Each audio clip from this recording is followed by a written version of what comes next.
দেওয়া সবগুলোই তারা আমাদের সাথে একাত্মতা ঘোষণা করেছে এবং আপনারা প্রত্যেকে সচেতন এবং সজাগ থাকুন, এখানে যেন কোনো প্রকারের কোনো ষড়যন্ত্র না হতে পারে। ধন্যবাদ সকলকে।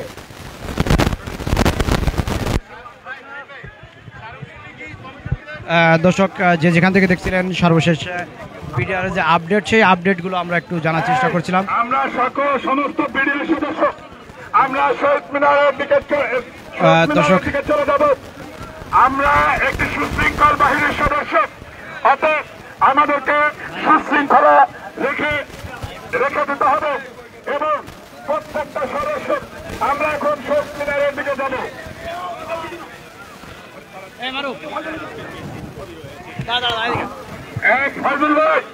ফয়জুল ভাইকে পাওয়া যাচ্ছে না।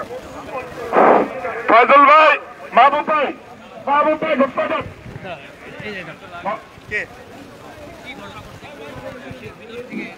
ভিতরে আমাদের সাথে ইতিবাচক শিক্ষার্থীদের যারা প্রতিনিধি টিম গেছিল তাদের সাথে আগামী সোমবার স্বরাষ্ট্র উপদেষ্টা নিজে বসবে এবং আমাদের এই দাবির প্রতি তারা একাত্মতা ঘোষণা করছে এবং সকল দাবি তারা পূরণ করবে, এরকম একটি প্রতিশ্রুতি তারা দিছে এবং আগামী সোমবার তারা বৈঠক করবে। স্বরাষ্ট্র উপদেষ্টা আমাদের সাথে বৈঠক করবে, শহীদ মিনারে অবস্থান করবে, তারপরে পরবর্তী কর্মসূচি ঘোষণা করবে। আর দর্শক, যে যেখান থেকে দেখছিলেন সংগ্রাম প্রতিদিনের লাইভ, বেশি বেশি করে শেয়ার করুন, শেয়ার করে সবাইকে দেখার সর্বশেষ তথ্যটি আপনাদের জানানোর চেষ্টা করছি। আপনারা জানেন যে এই সারাদিন তারা এখানে অবস্থান করছিলেন, চাকরিরত যে বিডিআর সদস্যরা তাদেরকে একটা আশ্বাস দিয়েছেন যে আগামী সোমবারের ভিতর যে কোনো একটা ব্যবস্থা করবে, কিন্তু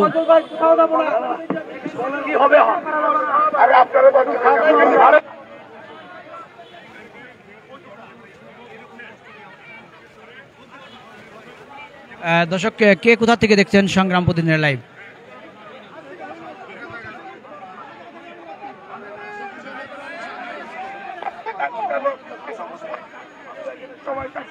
দর্শক, যে যেখান থেকে দেখছেন সরাসরি সংগ্রাম প্রতিদিনের লাইভ, আমরা সরাসরি লাইভে আসি, আপনারা দেখতে থাকুন। সর্বশেষ কি হয় এখানে, অনেকেই বলছেন তারা শহীদ মিনারে যাবেন, অনেকে বলছেন শহীদ মিনারে যাবেন না, এমনটাই বলছেন।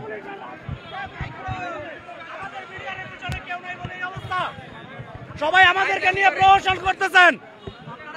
আপনারা যারা আছেন, আপনারা যারা নিরীহ মানুষদের পিছনে, আপনারা সবাই আমাদেরকে নিয়ে প্রহসন করতেছেন। আমরা আমাদের সাংগঠনিক সিদ্ধান্তর জায়গা আছে, আমরা সর্বোচ্চ পরিমাণ সিদ্ধান্ত চাই, আমাদের ইনস্ট্যান্ট সিদ্ধান্ত দরকার। যদি জোসেফকে আমাদের 20 বছরের আটক, আমাদের যে সাবেক স্বরাষ্ট্রমন্ত্রী ছিল উনাকে যদি খালাস দিতে পারে, আমাদের বিষয়ে আমরা এতদিন শান্তিপূর্ণ আন্দোলন করে যাচ্ছি, আমরা এত কিছু জানাচ্ছি, তারপরেও কিনা ওনারা সিদ্ধান্ত নিতে পারবে না। বিষয়টা দেখে কিন্তু মনে হচ্ছে এটা মনে হচ্ছে না যে আমাদের জন্য উনারা শুধু মৌখিক ভাবে উনারা মনে করছে আমরা আন্তরিক আমাদের প্রতি। মূলত এটা শুধুমাত্র আইওয়াশ, এইটা আইওয়াশ ব্যতীত কিছুই না। এটা আমাদেরকে নিয়ে আইওয়াশ করা হচ্ছে, আমি বলতে চাচ্ছি যে এই বিষয়টা যে আলোচনা হচ্ছে আজকে, কিন্তু আপনারা দেখেন, আপনারা সবাই বিবেকবান এবং জাতির দর্পণ। আপনারা জানেন যে দেখেন আজকে যে ঘোষণাটা এখানে ঘোষণা হলো, তাতে কি বুঝছেন যে আমরা আজকে প্রথম আমাদের দাবি দেওয়া সরকারের কাছে তুলে ধরছি। মনে হচ্ছে আজকে প্রথম আমাদের দাবি দেওয়া কেবল আজকে তুলে ধরছি। তার মানে আমরা 6-7 মাস থেকে যে আমরা আমাদের দাবি দেওয়া যে তুলে ধরছি, স্মারকলিপি দিচ্ছি, এত জায়গায় আমরা যাচ্ছি, এত রিকোয়েস্ট করছি আমরা তাদেরকে, কিন্তু আজকে এই অবস্থা দৃষ্টি মনে হচ্ছে যে আজকে প্রথম আমরা রাজপথে আসলাম তাদের কাছে দাবি দেওয়ার জন্য। আমরা কোনোভাবে এটা মানতে পারি না।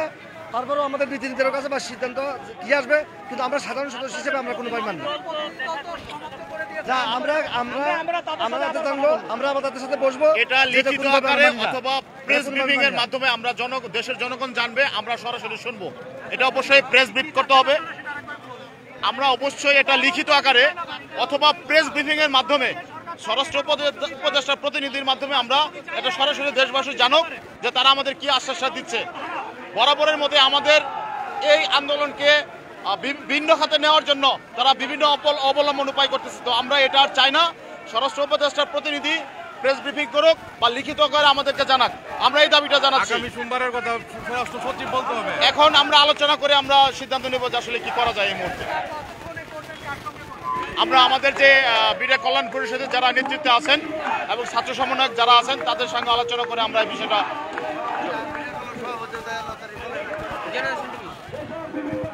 দর্শক আপনারা দেখতে পাচ্ছেন ফের উত্তেজিত এই সচিবালয়ের যে রোড, সেই রোডে তারা এখান থেকে শহীদ মিনারে যাওয়ার চেষ্টা করছিলেন, কিন্তু তারা এখন আর শহীদ মিনারে যাবেন না, তারা এখানে অবস্থান করবেন এমনটাই বলছেন।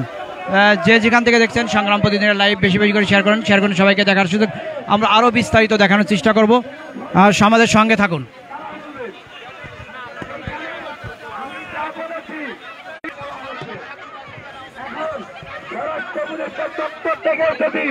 আপনাদেরকে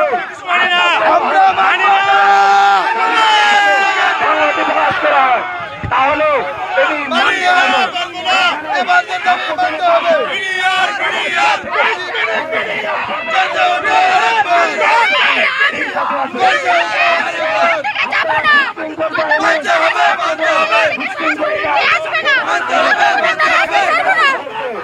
যেখানে কমিশন গঠন হয়েছে সেখানে কমিশনে বলা হয়েছে কি শেখ হাসিনার আমলে যে বিচার হয়েছে সেটা অক্ষুণ্ণ রেখে বিচার তদন্ত কমিশন করা হবে। তাইলে সেই উমর 2-এর উমর নাম্বারই পরিবর্তন করা হলো না, তাহলে এখন কিভাবে আমাদেরকে তদন্ত কমিশন করে এটা পরিবর্তন করবে? এটা সম্পূর্ণ মিথ্যা আশ্বাস, এটা সম্পূর্ণ মিথ্যা আশ্বাস। আমরা এ মানি না, আমাদেরকে সঠিক সিদ্ধান্ত দিতে হবে। আমরা এখান থেকে মাঠ ছাড়বো না, আমাদেরকে সঠিক সিদ্ধান্ত ছাড়া আমরা মাঠ ছাড়বো না। ওখানে তদন্ত কমিশন তো গঠন করা হয়েছে, সেখানে তদন্ত কমিশনটা উল্লেখ করা হয়েছে যে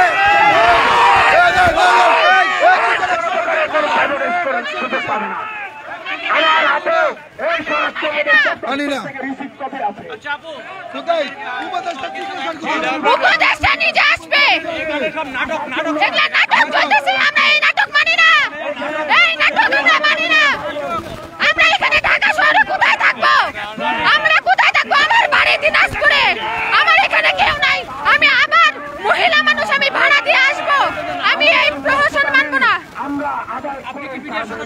আমি বিডিআর সাবেক বিডিআর সদস্য সন্তান। জি, আমাদের যে তদন্ত কমিশন গঠন করা হয়েছে সেই তদন্ত কমিশনের উমর নাম্বারে 2-এর উমর নাম্বারে উল্লেখ করা আছে হাসিনার আমলে যে রায় হয়েছে সেটা অক্ষুণ্ণ রেখে। দর্শক যে যেখান থেকে দেখছিলেন সংগ্রাম প্রতিদিনের লাইভ আপনাদের দেখানোর চেষ্টা করছি।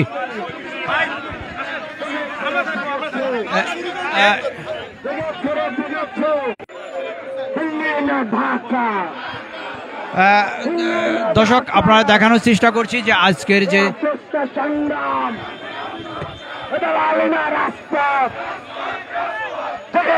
জেগেছে। তুমি কে, আমি কে?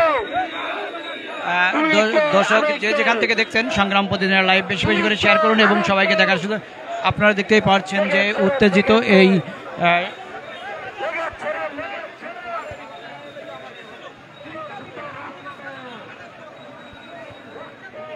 কে কোথা থেকে দেখছেন সংগ্রাম প্রতিদিনের লাইভ বেশি বেশি করে শেয়ার করুন এবং সবাইকে দেখার সুযোগ করুন। আমরা বিস্তারিত আপনাদের আরও দেখানোর চেষ্টা করব।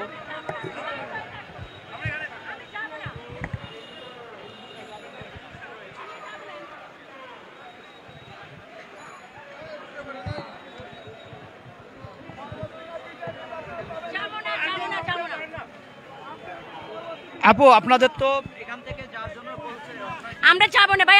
আমরা আগে আমরা উপদেষ্টা উনি আমরা সাথে আমরা শুনবো, ওর নিচে বক্তব্য দেওয়া যাবে, তারপরে আমরা শুনবো। তার আগে আমরা বিশ্বাস করি না, আমরা এখান থেকে যাবো না। বিডিআর পরিবারে আমি 2টা ভাই কারাগারে আছে, 10 বছর, আজকে 17 বছর ধরে কারাগারে। আমার 2টা ভাই কারাগারে, আমার বাবা মৃত্যুবরণ করেছে কারাগারের ভিতরে। আমাদের একটা জাল মুক্তি, এমনকি বিডিআর ক্ষতি করা। আমাদের বিডিআর ভাইয়েরা চাকরিজীবী, চাকরি ফিরত চাই। ধন্যবাদ। আমার ফ্যামিলির ভিতরে 4 জন, আমার হাজবেন্ড, আমার বাবা মারা গেছে, আমার মা মারা গেছে, এমন আমার ক্ষতি করে চাই। আমাদের বিডিআররা চাকরি চাই, এমনকি আমাদের জাল মুক্তি চাই। ধন্যবাদ ভাই। দর্শক, আপনি কি মিডিয়ার সদস্য? জি,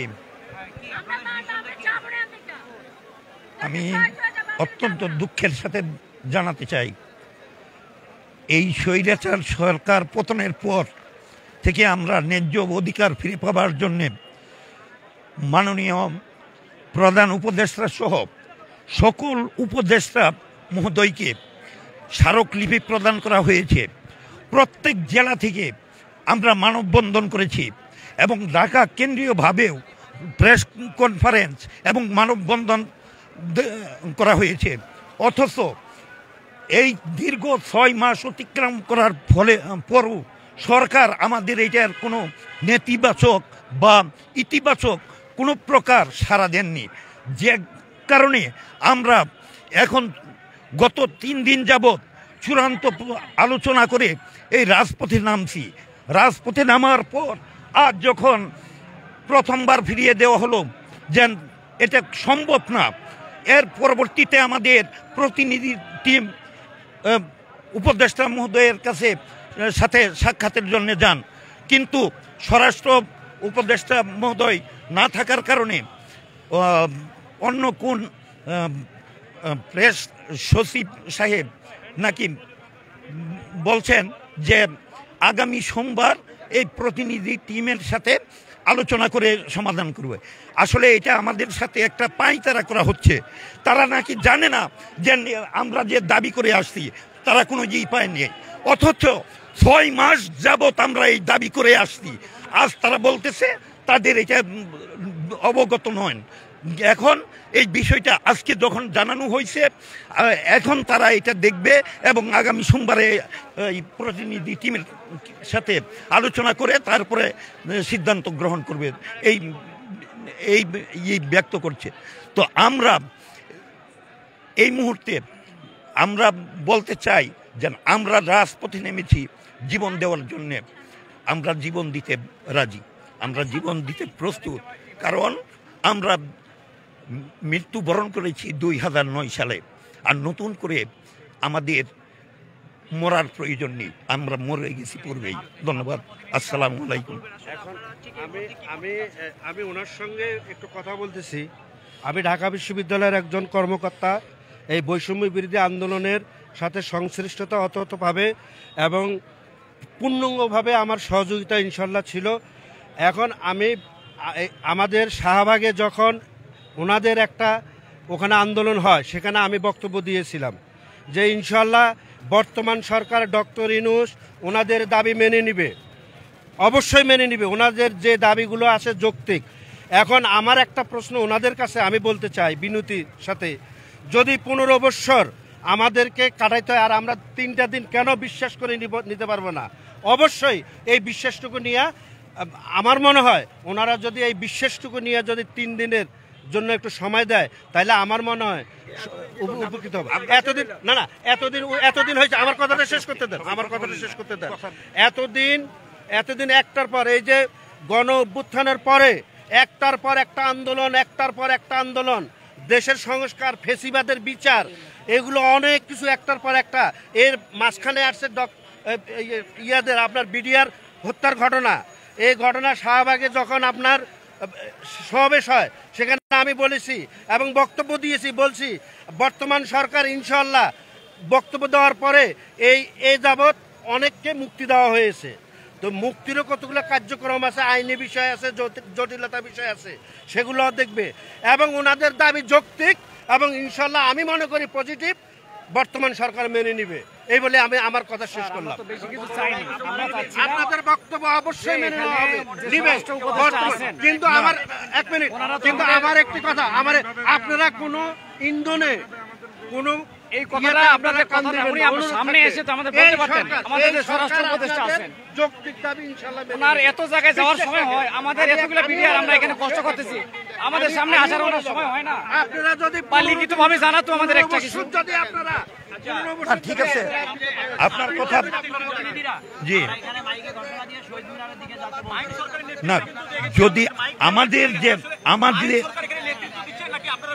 যেহেতু মাহিন সরকার নেতৃত্ব দিচ্ছে অবশ্যই আমরা তার নেতৃত্ব মেনে নিব। মাহিন সরকারের নেতৃত্বের প্রতি শ্রদ্ধা এবং সম্মান করি। তারপরও আমাদের অনেক আসতে পারতো দূর দূরান্ত 64 জেলা থেকে লোকগুলো আসছে দীর্ঘ 2 দিন যাবত। তো কোনো না কোনো স্বরাষ্ট্র উপদেষ্টা মহোদয় অথবা আইন উপদেষ্টা মহোদয় তো আমাদেরকে অন্তত একটু সহানুভূতি প্রকাশ করতে পারতো, আমাদের সাথে একাত্মতা ঘোষণা করতে পারতো, আমাদেরকে আশ্বাস দিতে পারতো। সেইটুকু তো দেন নাই ওনারা, তাহলে কি করে আমরা বিশ্বাস করতে পারি বলেন? কিভাবে মাহিন সরকার নেতৃত্বে একটি অর্ধেক এখানে দেখছি 2টি দল ভাগ হয়ে গেছে আপনাদের সারা দেশের যারা রয়েছে তার একটি দল এবং না কোনো দল বিভক্ত নাই, কোনো বিভক্তি নাই। এইখানে যে সিদ্ধান্ত নিবে আমাদের প্রতিনিধি যারা আছেন আমরা সেই সিদ্ধান্তই মেনে কাজ করব। ধন্যবাদ। এটা কি প্রতিনিধি যারা আছে তারা আলোচনা করে যে সিদ্ধান্ত দিবে ওইটাই চূড়ান্ত আমরা করব। ধন্যবাদ সবাইকে। দর্শক যেমনটা দেখছিলেন সরাসরি সংগ্রাম প্রতিদিনের লাইভ থেকে, যে যেখান থেকে দেখছেন সংগ্রাম প্রতিদিনের লাইভ সবাইকে দেখার সুযোগ করে দিন।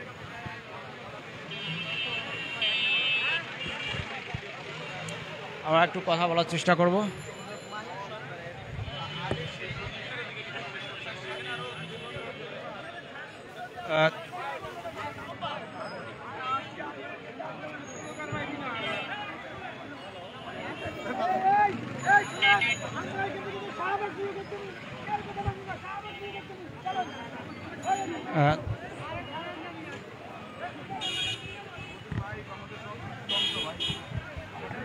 পরিবার 18,500 পরিবার ধ্বংস ভাই। এরা কারো কাছে কিছু বলতে পারে না। আমাদের দেশের এতদিন ফ্যাসিস্ট সরকারের আমলে কেউ কিছু বলতে পারে না, এখন বিপ্লবী সরকার হয়েছে। আসলে বিপ্লবী সরকার নামে মাত্র, কোনো ক্ষেত্রেই আমরা বিপ্লবী সরকার এই 6 মাসে দেখতে পাই না ভাই। সকল ক্ষেত্রে ফ্যাসিবাদের দালাল দোসরেরা সকল জায়গায় অবস্থান করতেছে, আমাদের বিচার নিয়ে আমাদের সাথে নাটক করতেছে ভাই। আমাদের আবেগ নিয়ে খেলা করতেছে জাস্ট, এছাড়া কিছু না। রাষ্ট্রের বিবেক নষ্ট হয়ে গেছে ভাই। একটা জিনিস বলবেন যে আমরা দেখেছি যে আপনারা কি মাহিন সরকারের দায়িত্ব মেনে নিচ্ছেন, তার নেতৃত্ব মেনে নিচ্ছেন, নাকি আপনারা বিডিআর নেতৃত্ব দিচ্ছেন, কোনটা? ভাই আমরা মাহিন সরকারের ডাকে যাচ্ছি। এখন মাহিন সরকার যদি সচিবালয়ে গিয়ে কোনো কম্প্রোমাইজের ভিতরে পড়ে তাহলে তো সেটা আমাদের জানার বিষয় না। এখন আমরা তো আমাদের অধিকারের জন্য এখানে উপস্থিত হয়েছি।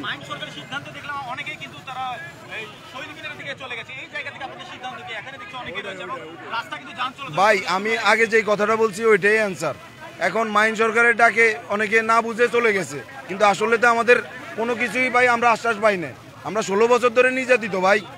আমাদের বলার মতো শোনার মতো আমাদের বিচার আমাদের প্রতি তো সম্পূর্ণভাবেই এটা অবিচার করা হয়েছে ভাই। এই রাষ্ট্রের কাছে আমরা দাবি জানাচ্ছি এটা সুষ্ঠু বিচার এবং আমাদের নির্দোষ যারা আছি তাদের চাকরিতে পুনর্বহাল ভাই। ইনশাল্লাহ দেখি আমাদের এখানে কি সিদ্ধান্ত হয়, আমরা দেখি পরবর্তীতে কথা বলবো। দর্শক আমরা দেখতে পাচ্ছি